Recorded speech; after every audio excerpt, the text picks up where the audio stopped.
Om Jnanatimirandhasya Jnananjana Shalakaya Chakshurunmilitam Yena Tasmai Shri Gurave Namaha.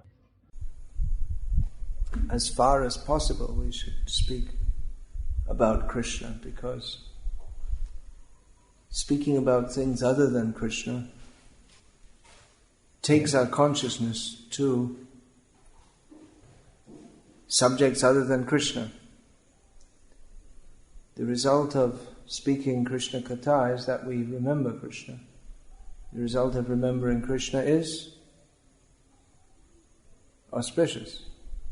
Avismriti Krishna padara vindeyo shinoti abhadrani ta shangtanoti. That is stated in Srimad Bhagavatam, by the process of non-forgetfulness of Krishna's lotus feet. Then all shinoti abhadrani, all the inauspicious things are destroyed. Sham means that which is auspicious. So it brings in all auspiciousness. Then sadvasya shuddhim, it places one in one's whole existence becomes purified. And jnanam javijnanam, one attains knowledge and self-realized knowledge. So, for the sake of serving Krishna, what is that? Sarvasya shuddhim paramatma bhaktim. One attains bhakti to Krishna simply by remembering him. Of course, one may remember him in a wrong way. We know that Kamsa was always remembering Krishna, but in an envious manner. Shishupal was always remembering Krishna, but in a very envious manner. So that is not recommended. But one should remember Krishna with an attitude of bhakti.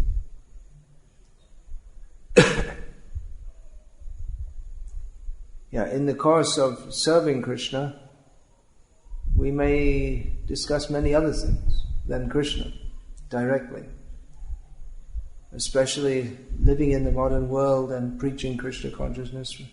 Just like this topic came of cell phones, so we may discuss cell phones. I might discuss with someone that I have to get some cell phone system which is the best, which has the best coverage and the best deals. And we may discuss all these things because we wish to use a cell phone to facilitate our service to Krishna.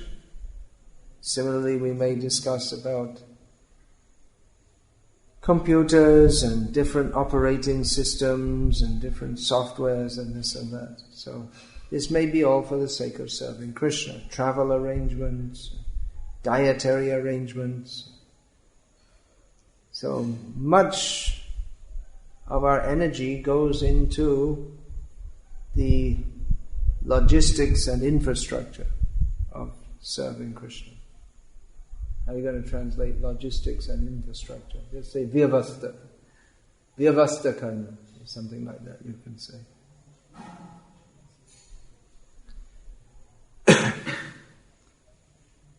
But we should be careful not to be carried away by or become fascinated by the material energy while using it in the service of Krishna. If one is, for instance, to use a computer in Krishna's service, which is a normal thing in the modern age because almost everything is done by computer these days. So if one is to serve Krishna, for instance, by writing books or keeping a database of devotees and donors, there's so many, designing temples, so many different things can be designing or maintaining a website. So just as unlimited things practically can be done via computers, so for Krishna also unlimited things can be done. So if one is a specialist, just like if one is a webmaster for a Krishna conscious website, then he may need to he should keep abreast with the latest developments in web design and all these things. So some involvement with the material energy for the sake of serving Krishna is required. But at the same time, one should be very careful not to become fascinated by the material energy. For instance, for people who have a taste for such things, computer katha can be very interesting. Talking about hardware, software, like there's different operating systems, and how much RAM you need and all this kind of thing. Latest programs, the uselessness of Vista and all this kind of thing one can discuss. But one can become fascinated by that because the material energy is made in such a way that it absorbs the attention of the conditioned soul. But that's just one example. In any field, one can become fascinated. Devotees may consult and become interested in astrology, and that may be of some use. Some devotees may specialize in that, but otherwise to become overly absorbed in anything but Krishna, even if ostensibly for the sake of serving Krishna, we can get carried away. And instead of seeing everything in terms of the knowledge that Lord Krishna speaks in Bhagavad Gita, we can start to see the world in other terms. For instance, we might start to see everything in terms of astrology. And we relate everything to the astrological influences and see things at that level. Instead of seeing deeper than that is the level of surrender to Krishna or not surrender to Krishna. Or we can see everything. Oh, the reason you're having so many problems is because the window is on the wrong side of your house. We see everything in terms of vastu. So you have to spend 30,000 rupees and close the window and put the window on the other side. So maybe it'll solve your problem, but you'll have a 30,000 rupee problem, another problem.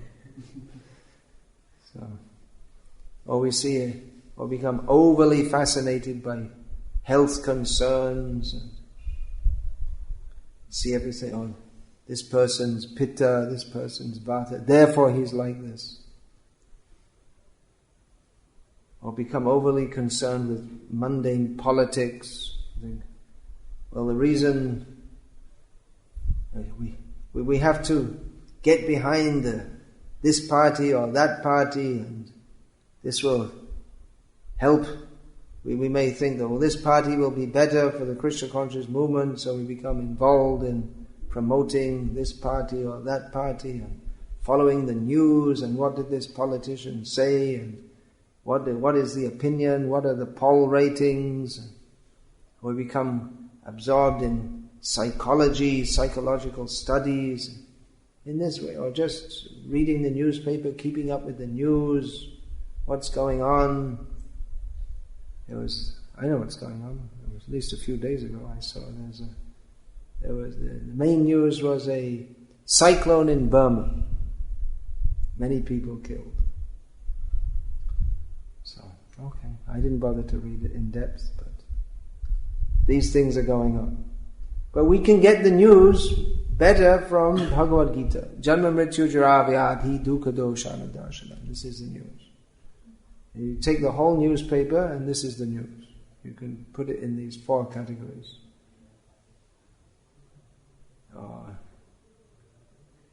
So, it is necessary to speak Krishna katha. For the sake of living in this world, or even for serving Krishna in this world, we may touch on so many subjects. For the sake of preaching Krishna consciousness in this world, we may have some familiarity with certain mundane subjects. And if one is a specialized preacher, just like if one is preaching in the scientific field, then you have to keep up with science. Or if one is preaching at all, preaching means that people are not Krishna conscious, they're interested in other things. So we're able to speak about the things that they have interest in and they give value to, and turn that to Krishna consciousness, or show them the relationship.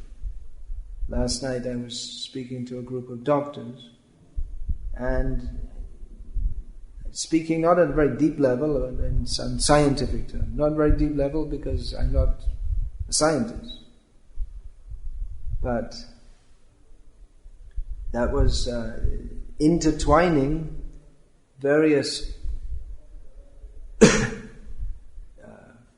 facts and observations about mundane science with topics of Bhagavad Gita. So that seems was appreciated by them. That to come to their level of interest and show the Krishna conscious perspective on that. So, again, this may be required, but our real subject is Krishna and Krishna consciousness. Therefore, it's important to, in our busy lives, as preachers of Krishna consciousness, in a busy world with a lot of things to do, we also live busy lives.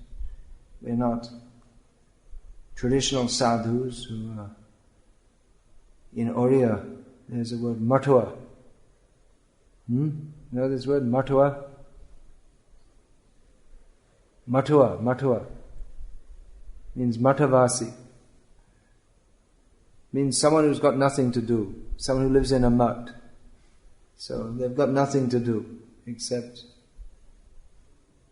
maybe bang the gong a little bit in the morning and then cook and eat. And we visit various, in the course of our travels, we may stay at various ashrams, and we see mostly the sadhus, they get up usually a little after dawn, a little earlier than most people, and they yawn a bit and stretch a bit and bathe a bit and go to the temple, go to the mat and bang the bell a bit and sit down in the morning sun, read the newspaper, and they don't have anything to do actually.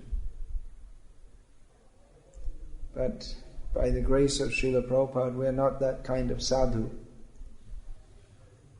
In a busy world, we are busy, but we have to keep our focus on Krishna katha by speaking that, by reading the direct books of Krishna consciousness, among which those of Srila Prabhupada are undoubtedly the prime ones. And in this way keep Krishna very clearly in the center of our consciousness. Instead of seeing everything in terms of psychology or politics or news or astrology or whatever, you can see everything in terms of the will of Krishna manifested in this world. Everything in terms of Bhagavad Gita politics. Now there are various levels of Krishna katha also.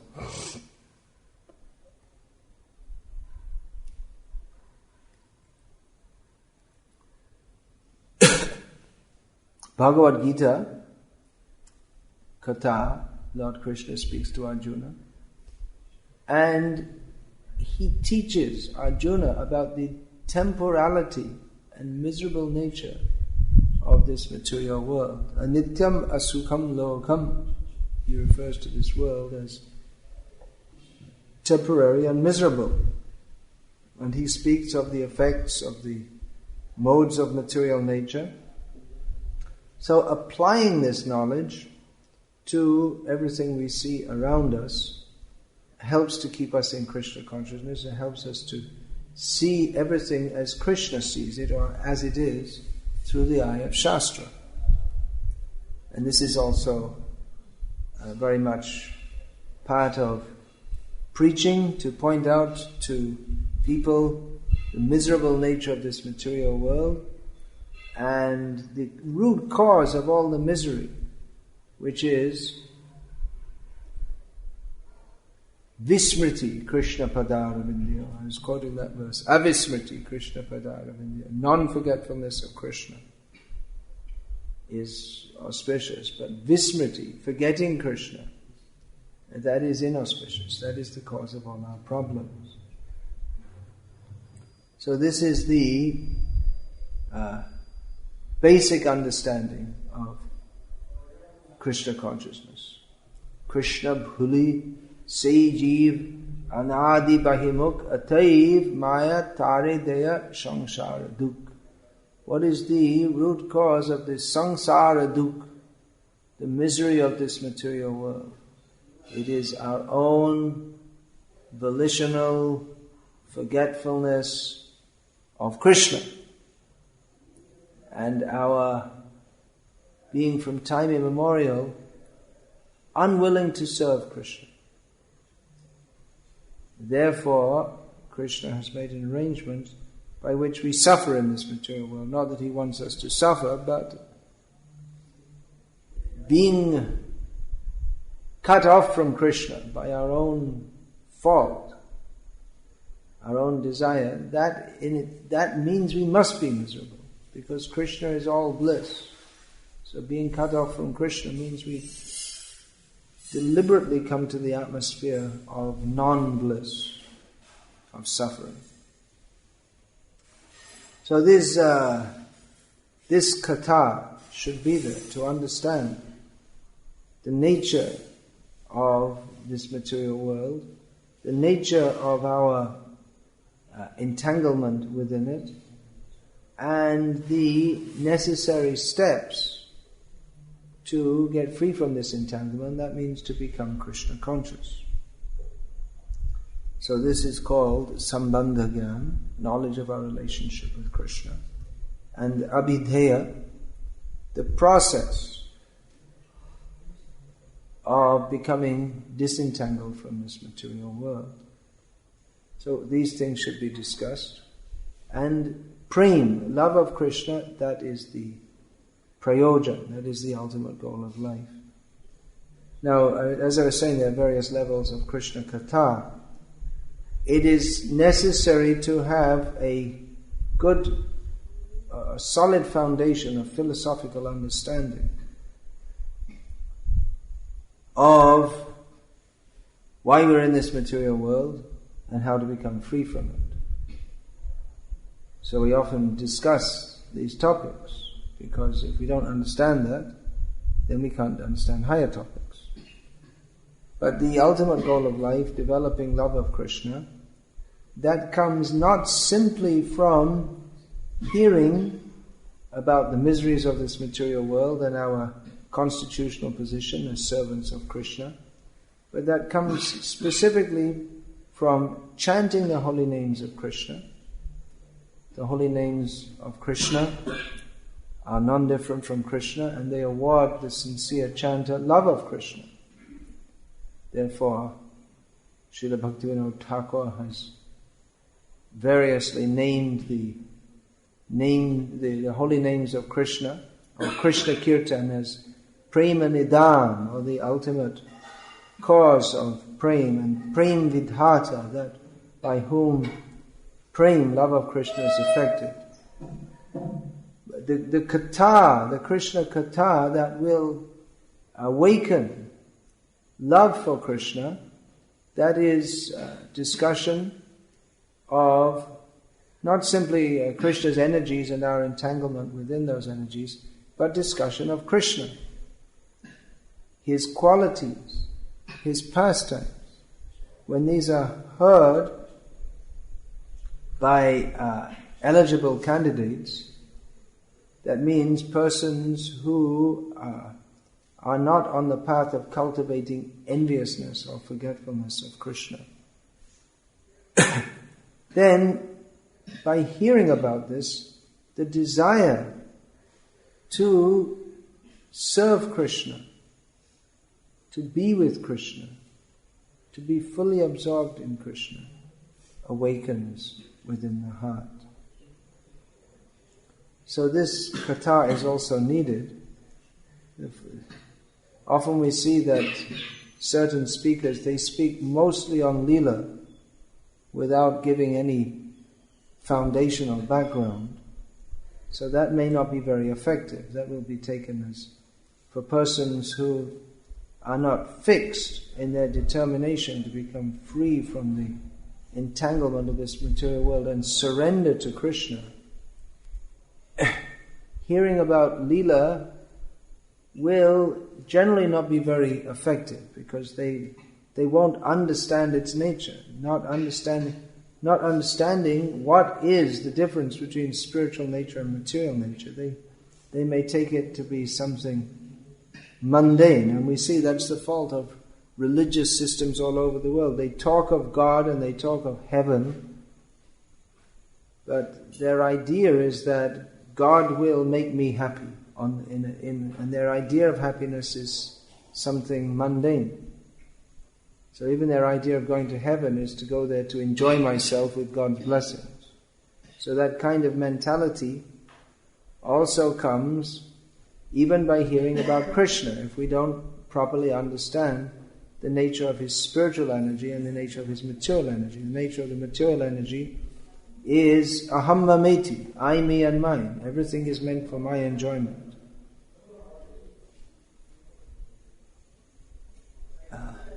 So this attitude is often brought into supposed bhakti also, which is why most people don't like to hear philosophical discussions like this, because they think, well, not very enjoyable, I'm not getting much fun out of this, and therefore they don't like to listen.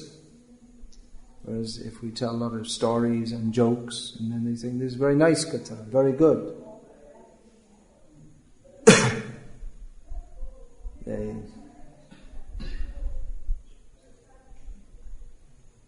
They judge the nature of bhakti. Their diseased approach to bhakti is to think, well, if I enjoy it, then it must be more bhakti. So such persons,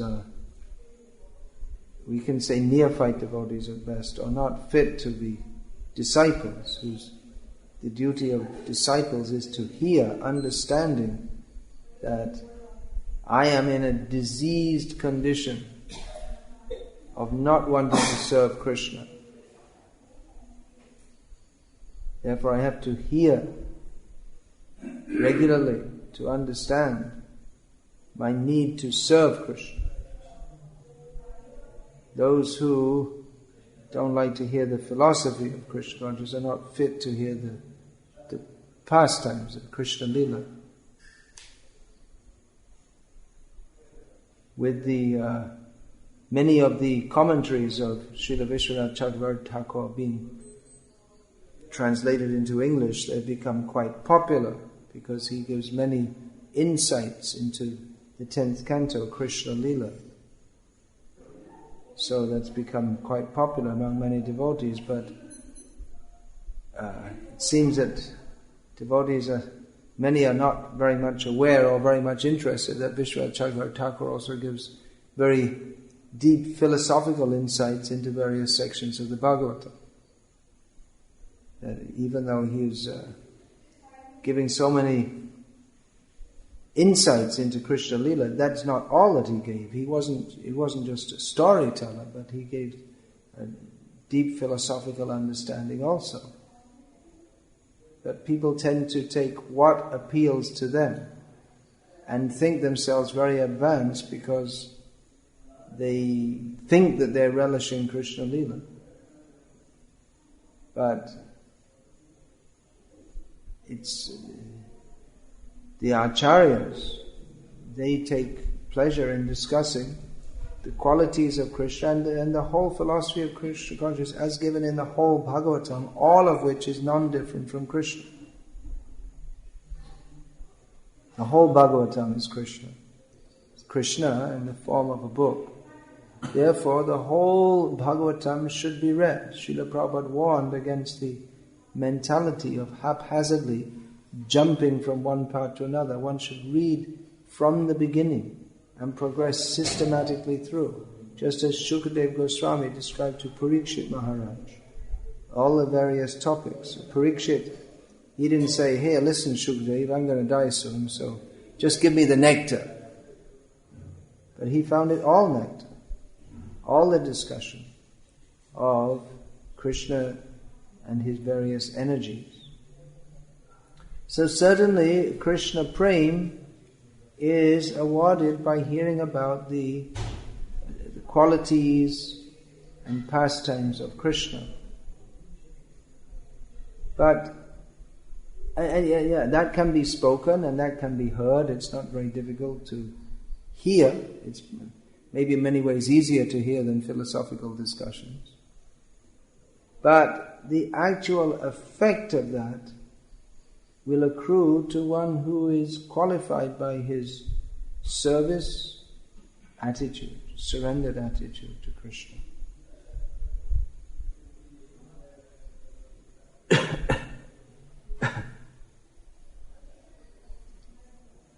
So, Krishna katha, this should go on, remembering that our aim of life is not computers or politics or any such thing. Our aim of life is to become absorbed in Krishna. Traditionally, in the ashrams and gurukuls, the sadhus led simplified lives. As I was saying, even today, they don't have much to do but read the newspaper and lounge around and this and that.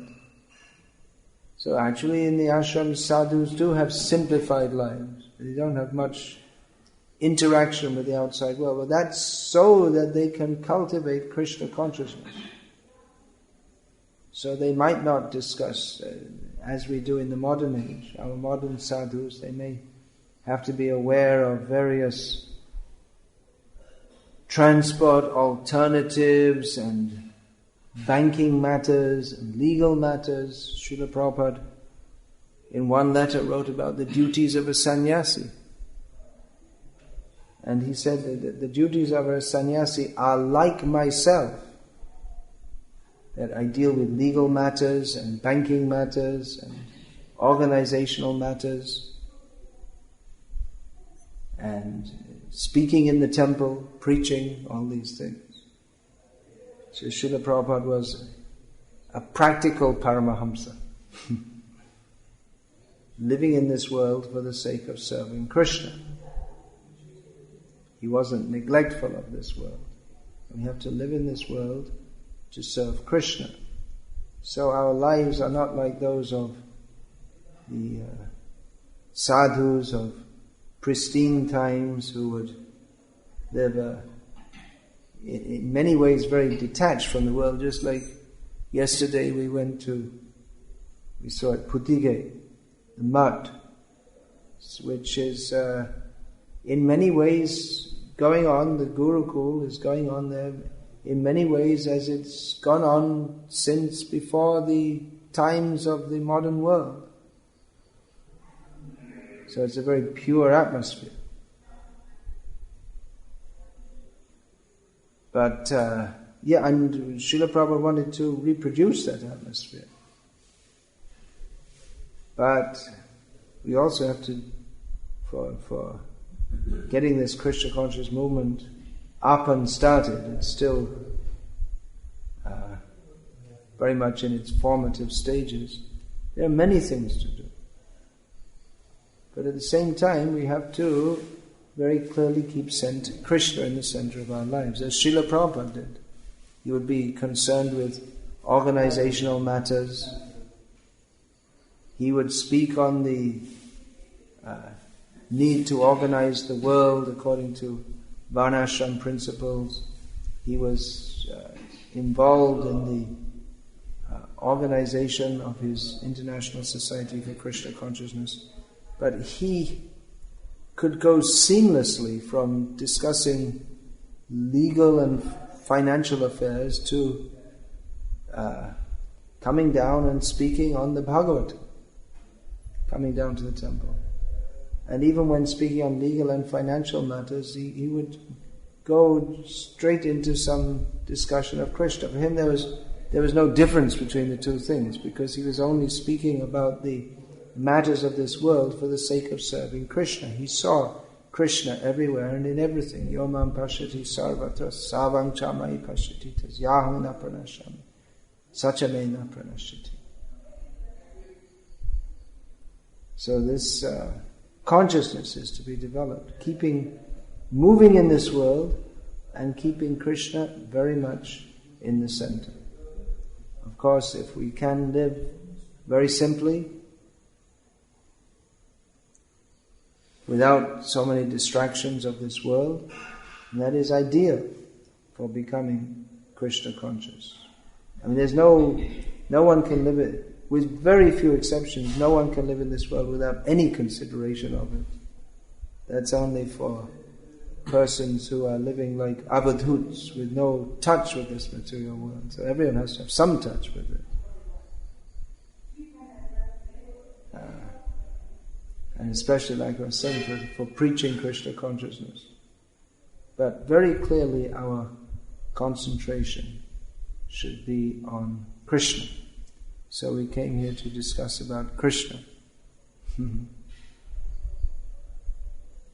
So, how shall we do this? Last time I was in Mangalore, I gave the lecture. I started off the lecture by saying, "Where is Prem Bhakti?" And it was a kind of trick question, because everyone was thinking I was asking, "Where is Prem Bhakti?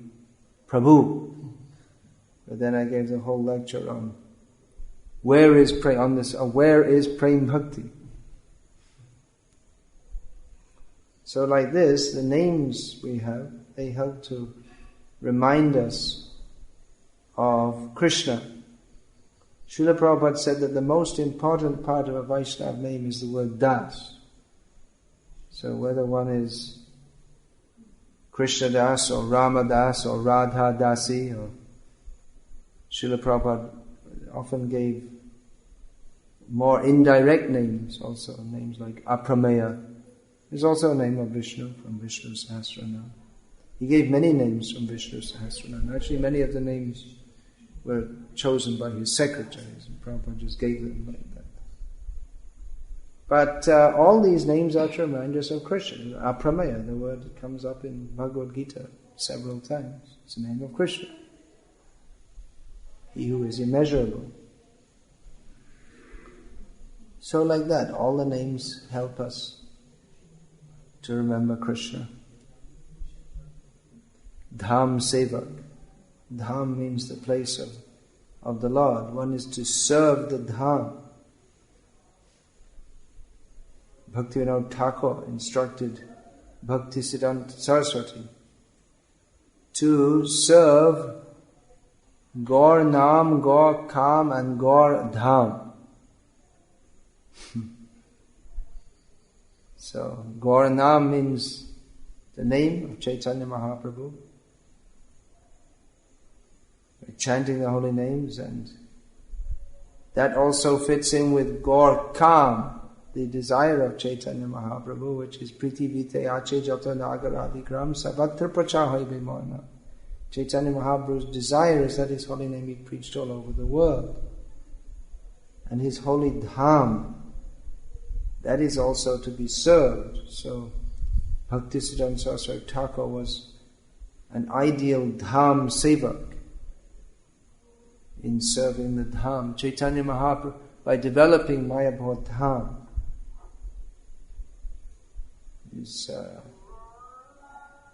the 6 Goswamis of Vrindavan. They were sent there by Chaitanya Mahaprabhu specifically to live there and serve the Dham by Lupta Tirtha Udha, by rediscovering the lost places of Krishna's pastimes, and by personally demonstrating and preaching Vraja Bhakti Vilas, the practice of Krishna consciousness according to the Vrindavan mood. So all these names have great significance. Here is Guru Das. Guru is name for Krishna. He's the actual Guru. Other Gurus, the Guru we generally take as a representative of Krishna, but Guru is actually name for Krishna. So one performs the function of Guru by performing the particular function that Krishna himself performs. That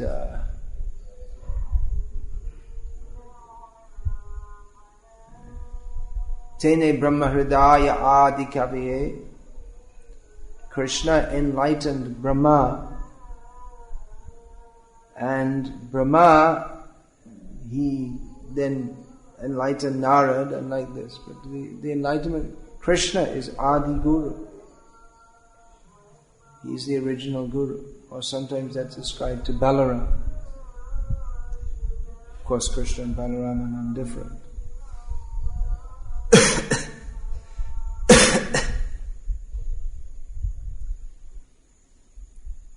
So everyone has to be Guru Das, Guru Krishna Das. Generally we say like that, Guru Krishna. Guru Krishna Prasade Pai Bhakti Lata Bij. By the mercy of Guru and Krishna, one gets the seed of the creeper of devotion to Krishna. But in another sense, Guru and Krishna are non-different. Krishna himself says, Acharya Mang Vijaniyan. The Acharya is me. One should see him as non-different. How to see as non-different and different also. That is a very deep topic. Srila Jiva Goswami says that Shiv Tattva and Guru Tattva, these topics are very difficult to understand. They're paradoxical. How Shiva and Guru are non-different from Krishna and at the same time different.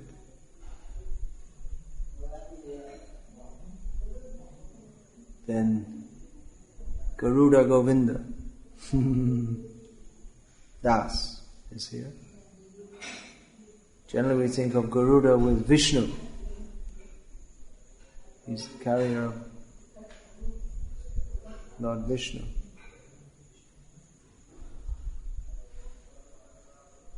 Krishna doesn't become so grand in Vrindavan as to ride on an eagle. He doesn't show so much grandness. Outside Vrindavan he does. When he went to the Pragjyotishpur, the capital of Banasura, then he rode on Garuda as an example.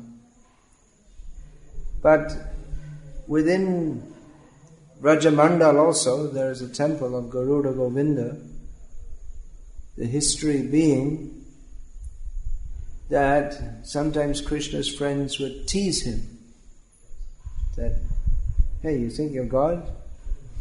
We don't believe it. Show us. So then Krishna, at that place near Kosi, he called Garuda and rode on Garuda. So there's a temple there of Garuda Govinda to celebrate that pastime. Gopalacharya is the name of one of Chaitanya Mahaprabhu's associates. We don't have much information about him apart from that, but no doubt he's a great person. Brahmanda Tarite Shakti Dhare Jane Jane. About the associates of Chaitanya Mahaprabhu, it said that every one of them has the power to deliver the entire universe. So many of them are mentioned in Chaitanya Charitamrita, and many are not also, because he has so many associates. Sham Hari, the name is, I hope, clear to all. Yang Shamasundaram Achintya Guna Swarupam. That beautiful blackish boy whose form is of inconceivable transcendental qualities, who's also the Supreme Personality of Godhead, Hari. What's your name? Sorry? Sankirtan Krishna. Well, Sankirtan is non-different from Krishna. So this name can remind us of that. Krishna himself performed Sankirtan as Chaitanya Mahaprabhu.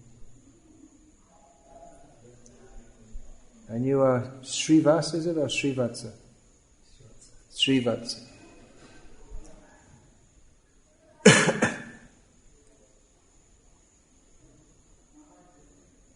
Yeah, that name is also very significant. Everything about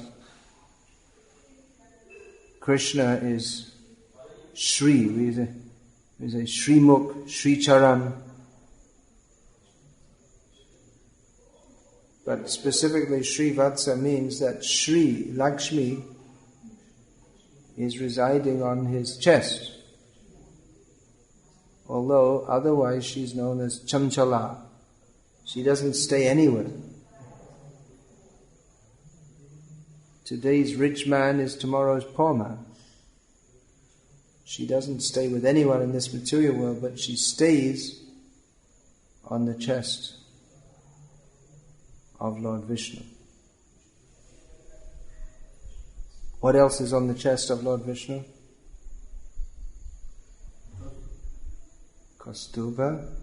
Well, yeah, that's true. It's around his neck, but more directly on his chest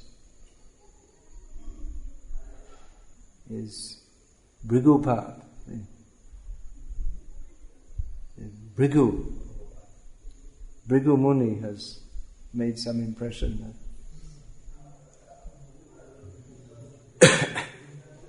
So all these names help us to remember Krishna. We also have Janavadasi, that's Das or Dasi. Because Prabhupada also gave names, something like Govinda Dasi. And you say, well, Govinda's a male name, but Govinda Dasi is a female name, because because Govinda has male and female servants. So, as is well known, it's still a common name in India for girls. Not every one of them is called Pinky or Dimple or Beauty or something like that.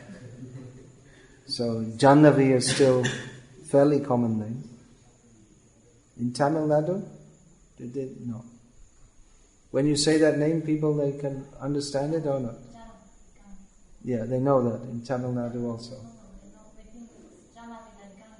Yeah. Yeah, but when you said this name, people could understand that? No, not in Tamil Nadu. In North India. In North India, it's a quite common name for girls. Janavi or Janvi. They leave out one A. They always leave something out. In modern Hindi. Just like instead of saying Revati, they'll say Revti. Isn't it? In many parts of North India. So Janava is a kind of, you could say an upper branch or a slightly changed version of Janavi, and that refers to the wife of Lord Nityananda.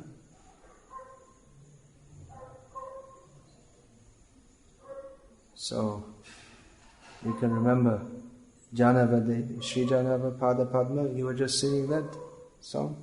Shri Janava Pada Padma Karyasmaran Dina Krishna Dasa Kohe Nama Sankita.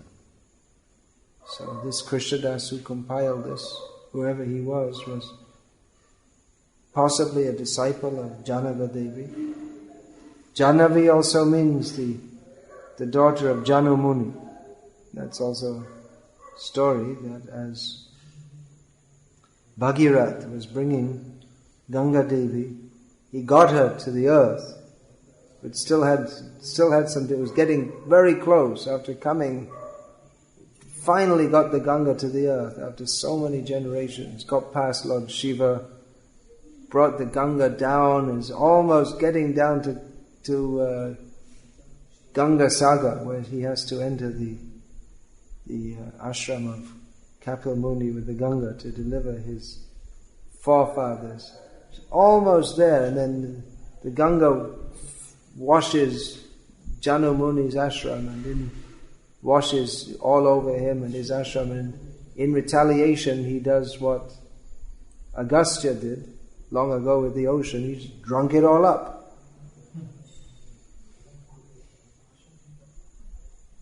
So at Bhagirath's behest, his humble pleading,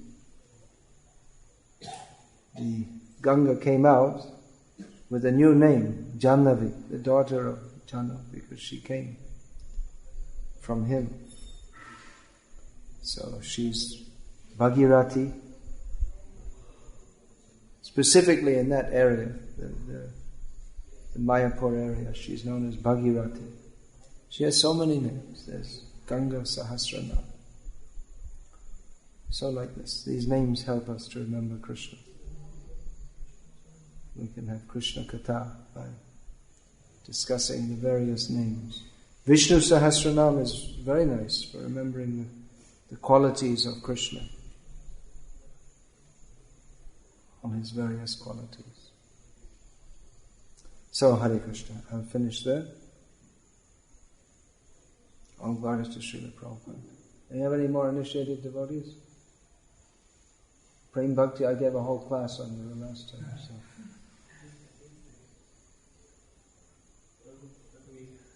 Raghuvir.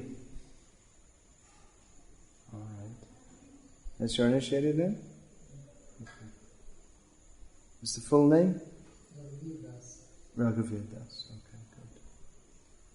Well, that's another common name in India.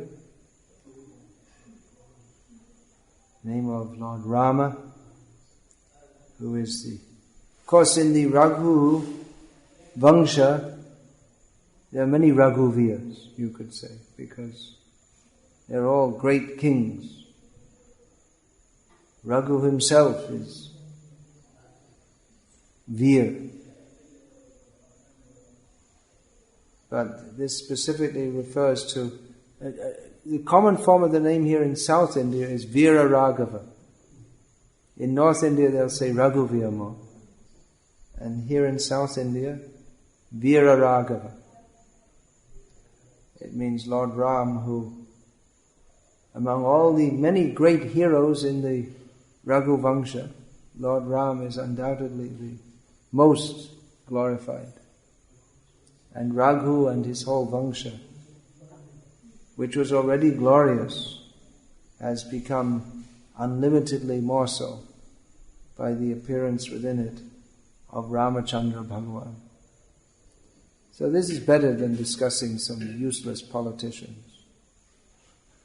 Better discuss if we're going to discuss politics, then we can discuss Mahabharata politics. Then Ramayan politics is also politics. It was a court intrigue with Kaikeyi and Manthara. We can discuss these things. That will purify us. Discussing about Sonia Gandhi and Manmohan Singh, that will not purify us. It may have some kind of interest, but it will not purify us. But if we discuss about how Ram was so tolerant and obedient to Kaikeyi, and in one sense he appeared to be disobedient to Dasharath, who gave him the order, but then then Dasharath wanted to revoke it, but Ram said, no, I've already given my word. This Ramachandra Bhagavan is famous as Ek Patni, Ek Ban, Ek Vachan. One wife, one arrow. Generally one arrow. You wouldn't have to spend 10 arrows or 20 arrows to kill anyone. One is enough. And one word. When he gives his word, that's it. There's no going back. It must be. He must follow that. So, on that basis, he, without showing any regret, he was just about to be crowned the king of Ayodhya. And then, now go to the front. All right. This is perfect detachment. One of the qualities of the Supreme Lord. Vairagya. Just about to be crowned the king. And then, that very same morning he was to be crowned the king. Now you go and leave all the opulence and live a very rugged life in the forest. Yes, immediately ready. No regret.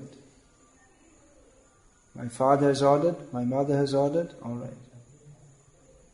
Immediately. So better to discuss this rather than all these scheming politicians thinking how to put everything in their own pockets, and just exactly the opposite of Lord Ram. Hare Krishna.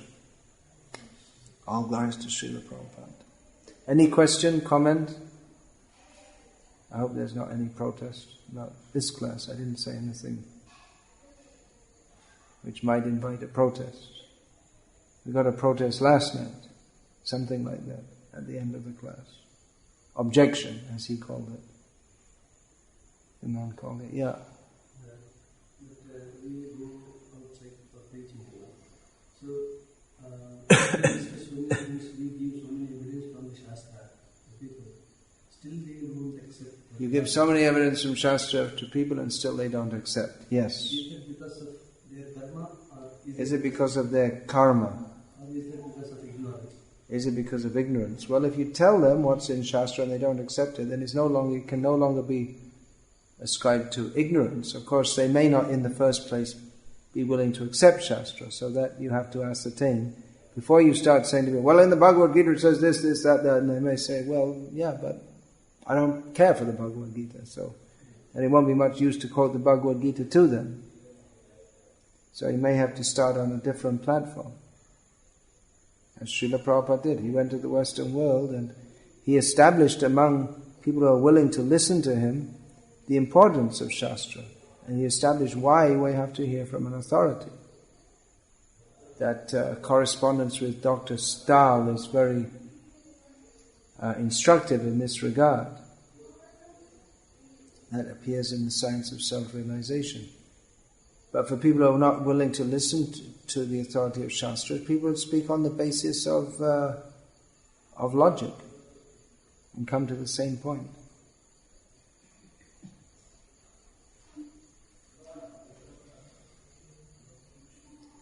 A preacher cannot simply be stereotyped.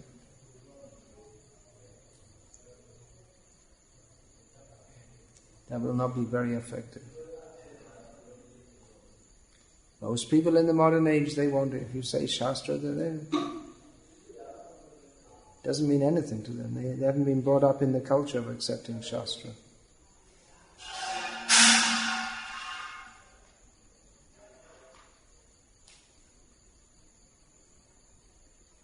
Yeah, anything else? One should not insult a faithless person or the glories of the holy name. That's true. If we are seeing about our fellow students, that if somebody is doing wrong, so whether we should go to him and tell him about that you're doing wrong, and you can only come to the mode of goodness by chanting the holy names of the Lord, and you can even go beyond that. So whether we should at that time tell him about the glories of the holy name, or who are you talking about? To who? About our fellow students who are doing fellow students?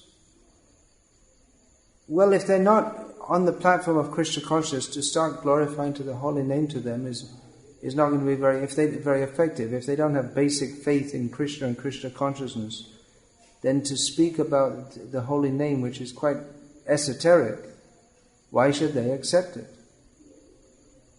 They're not likely to accept it. So again, you have to start at the level that they're willing to listen. They're ready to listen. It's just that we can go and tell everyone that Krishna is pining in separation from Radha. It's true, but it doesn't mean anything to them. They don't have any idea what you're talking about. You have to speak to people at a level they can understand. If they have no faith in the holy name of Krishna, then what's the use to tell them about the glories of the holy name? One who has some faith, then you can bolster that by speaking the glories of the holy name. But if they don't have any faith, then you have to speak in a manner that their faith in Krishna and Krishna consciousness will develop.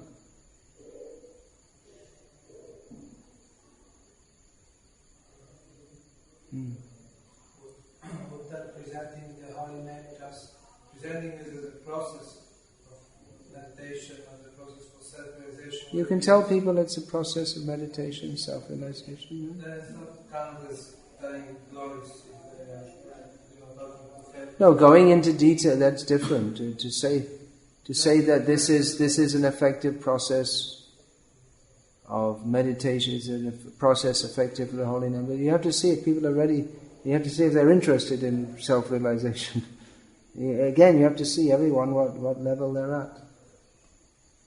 I mean, it's like in general situations of preaching when we organize some program. Yeah. Of course, you can say like that, but to get very deeply into it, to say that, just like I was quoting in the class, Bhakti Thakur was saying that the holy name is the root cause of that gives rise to Krishna prema, and by the holy name affects the arising of Krishna prema. People who have no idea of or interest in Krishna prema, to speak to them it's way above their heads. And even if you try to explain the concept of Krishna prema to them, they'll think it's something stupid actually. To most people it sounds like something stupid because of their misfortune. So you have to give it to them step by step. Even people who are theoretically religionists, many of them, there's very few people who are qualified to even begin to hear about Krishna prema.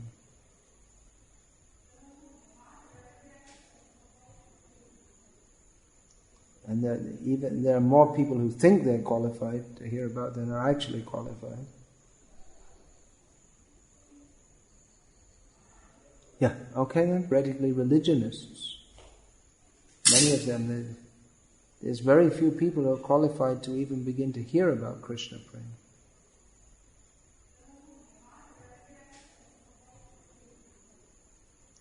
And there are more people who think they're qualified to hear about than are actually qualified. Yeah, okay then, we'll finish that. You have one question, alright, so ask it. Yes, the same question which Sankeetan Guru asked. When Krishna says, Desham Antaritam Papam, then only a person will become devotee. So how do we understand, how do we become devotee?